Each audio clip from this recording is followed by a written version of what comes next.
연금술. 여러분들은 연금술 하면 어떤 것들이 떠오르시나요? 어떤 사람들은 만화가 제일 먼저 떠오를 것이고 어떤 사람들은 금이 떠오르겠죠. 그렇다면 연금술은 도대체 무엇일까요? 연금술의 이야기는 기원전 고대 이집트에서 시작됩니다. 당시 이집트인들은 놀라운 기술을 보유하고 있었죠. 바로 일화를 만드는 방부 기술이었습니다. 파라오의 시신을 영원히 보존하기 위해 그들은 수많은 약물과 화학물질을 연구했습니다. 이것이 바로 연금술의 시작이었죠. 연금술이라는 단어, 영어로는 알커미인데요. 이 말은 아랍어 알키미아에서 유래했으며 이는 다시 고대 그리스어 케메이아에서 온 말입니다. 원래는 금속을 녹이는 기술을 뜻했지만 점차 물질을 변형하고 완전함을 추구하는 신비로운 학문이라는 의미로 발전했습니다. 이처럼 이집트에서 시작된 연금술은 그리스로 다시 이슬람 세계로 전파됩니다. 그리고 12세기경 십자군 전쟁과 함께 유럽으로 건너가 중세 유럽 전역을 뜨겁게 달궜습니다. 흥미롭게도 비슷한 시기에 동양에서도 독자적인 연금술이 발전했습니다. 중국의 도교에서는 불로불사의 영약을 만드는 연단술이 발전했죠.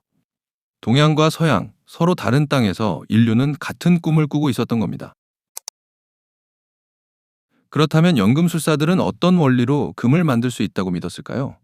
그 이론적 기반은 고대 그리스의 철학자 아리스토텔레스에게서 시작됩니다. 아리스토텔레스는 주장했습니다. 세상의 모든 물질은 네 가지 기본 원소로 이루어져 있다고. 물, 불, 공기, 그리고 흙. 이 사원소설이 바로 연금술의 철학적 토대가 되었죠. 만약 모든 물질이 같은 원소로 이루어져 있다면, 그렇다면 그 원소들의 비율만 바꾸면 어떤 금속이든 다른 금속으로 바꿀 수 있지 않을까? 이것이 연금술사들의 논리였습니다. 8세기의 아랍 연금술사 자비르 이븐 하이야는 여기서 한 걸음 더 나아갑니다. 그는 황수은 이론을 제시했죠. 모든 금속은 불타는 황과 흐르는 수은 두 가지 원소의 조합으로 만들어진다. 따라서 이 비율을 완벽하게 맞추면 금을 만들 수 있다 였었죠.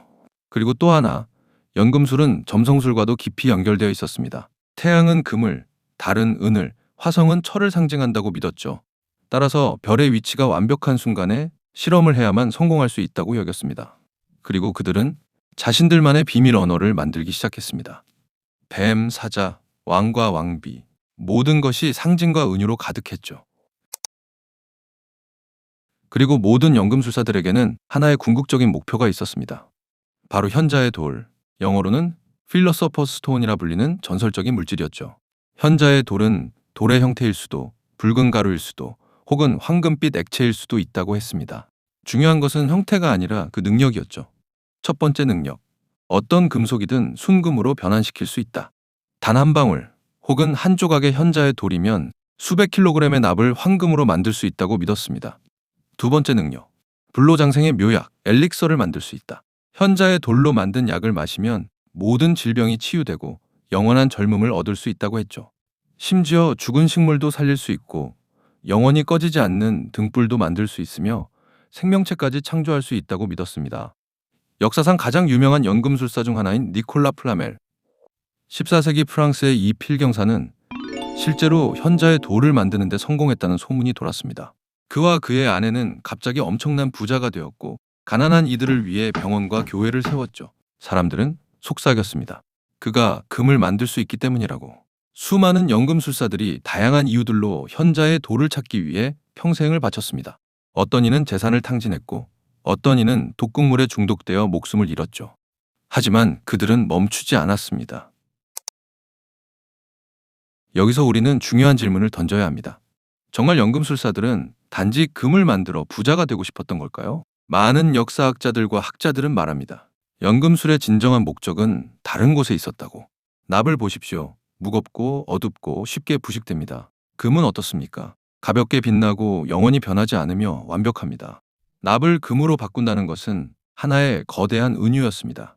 무지하고 미숙하고 불완전한 인간을 지혜롭고 성숙하고 완전한 존재로 변화시키는 것.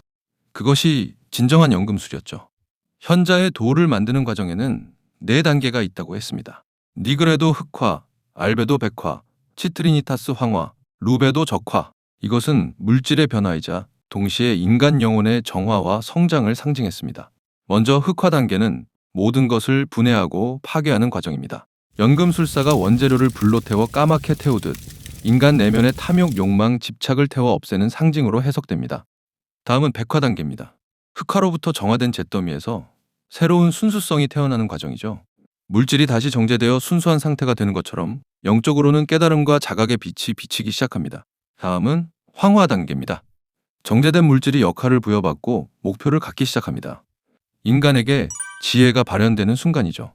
마지막으로 적화 단계입니다. 연금술적으로는 현자의 돌이 완성되는 순간이며 인간 내면에서는 영혼과 육체, 이성과 감정이 하나로 합쳐진 완성된 자아가 실현됩니다. 어둠에서 시작해 정화를 거쳐 마침내 완성된 붉은 단계에 도달하는 것. 이것이 연금술의 진정한 목적이었죠. 그리고 연금술의 유명한 상징, 자신의 꼬리를 물고 있는 뱀, 우로보로스. 이 연금술의 상징은 끊임없는 순환과 재생, 그리고 완전함을 의미했습니다. 진정한 연금술사는 실험실에서 물질을 다루는 동시에 자신의 내면을 들여다보며 스스로를 연마했습니다. 금을 만드는 과정은 곧 자신을 완성시키는 수행의 여정이었던 것입니다.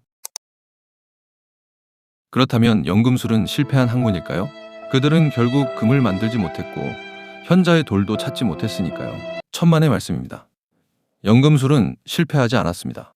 오히려 그들은 근대과학의 토대를 만든 진정한 선구자들이었죠. 먼저 실험 도구들을 볼까요? 오늘날 우리가 학교 실험실에서 당연하게 사용하는 이 모든 도구들, 비커, 플라스크, 증류기, 여과기, 가열장치, 이 모든 것이 연금술사들이 발명하거나 개량한 것입니다. 그들은 체계적인 실험 방법을 개발했습니다. 증류법, 승화법, 여과법, 결정화.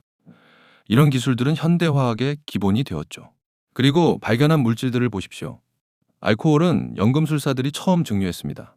아랍어로 가장 미세한 것이란 뜻의 알쿠이. 이것은 의학과 화학 발전에 혁명을 가져왔죠. 염산, 질산, 황산. 이 강력한 산들도 연금술 실험 과정에서 발견되었습니다. 모두 현대 화학 산업의 기초가 되는 물질들이죠. 예를 들어 17세기 독일의 연금술사 헤니히 브란트는 현자의 돌을 찾기 위해 오줌을 하루 종일 졸였습니다. 그 결과 어둠 속에서 빛나는 신비한 물질을 발견했죠. 그건 바로 인이었습니다. 그리고 또 하나의 놀라운 사실 하나. 만유인력의 법칙을 발견한 아이작 뉴턴도 열렬한 연금술사였습니다.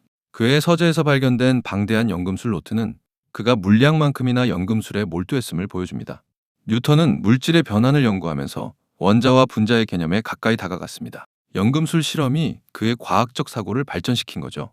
18세기 말 라부아지에가 연소 이론을 확립하고 근대 화학을 정립할 때 그가 사용한 방법론과 도구들은 모두 연금술에서 물려받은 것이었습니다. 연금술사들이 수백 년 동안 축적한 물질에 대한 지식, 실험 데이터, 관찰 기록들, 이 모든 것이 재해석되고 체계화되어 화학이라는 새로운 과학으로 다시 태어났습니다. 그리고 19세기 멘델레예프의 주기율표가 완성되면서 인류는 마침내 깨달았습니다. 원소는 변환될 수 없으며 각각 고유한 성질을 가진다는 것을. 하지만 이야기는 여기서 끝나지 않습니다. 20세기 들어 핵물리학이 발전하면서 과학자들은 충격적인 사실을 발견합니다. 원소는 변환될 수 있다. 원자에게 충분한 에너지를 가하면 실제로 한 원소를 다른 원소로 바꿀 수 있었던 겁니다. 미국의 화학자 글렌 시버그는 여러 새로운 원소들을 인공적으로 만들어내는 데 성공했고 1951년에는 이러한 공로로 노벨 화학상을 받았습니다. 그렇습니다. 이론적으로는 납을 금으로 바꾸는 것이 가능합니다. 물론 엄청난 에너지와 비용이 들기 때문에 실용적이지는 않지만요. 하지만 이 기술은 의학에서 활용됩니다. 방사성 금동이온소를 만들어 암 치료에 사용하죠. 아이러니하지 않습니까? 연금술사들이 수백 년 동안 꿈꾸었던 것이 전혀 다른 방식으로, 하지만 실제로 가능하다는 것이 밝혀진 겁니다. 연금술. 그들은 금을 만들지 못했습니다. 현자의 돌도 찾지 못했죠. 하지만 그들이 남긴 것은 황금보다 더 귀중했습니다. 실험하는 방법, 관찰하는 태도, 끊임없이 질문하는 정신. 오늘날 모든 과학자들은 연금술사들의 후예입니다. 우리가 알고 있는 화학, 의학, 재료공학, 모든 것이 그들의 실패와 도전 위에 세워졌습니다. 그리고 그들이 진정으로 추구했던 것, 인간의 완성과 깨달음. 그것은 여전히 우리 모두의 여정입니다. 때로는 목표에 도달하지 못해도 그 과정 자체가 인류의 가장 큰 보물이 됩니다. 이것이 바로 연금술이 우리에게 남긴 진정한 유산입니다. 불가능을 꿈꾸는 용기, 그리고 그 꿈을 향해 나아가는 열정. 금을 찾으려 했던 그들은 결국 그보다 더 빛나는 무언가를 발견했습니다. 바로 과학이라는 이름의 새로운 세계를.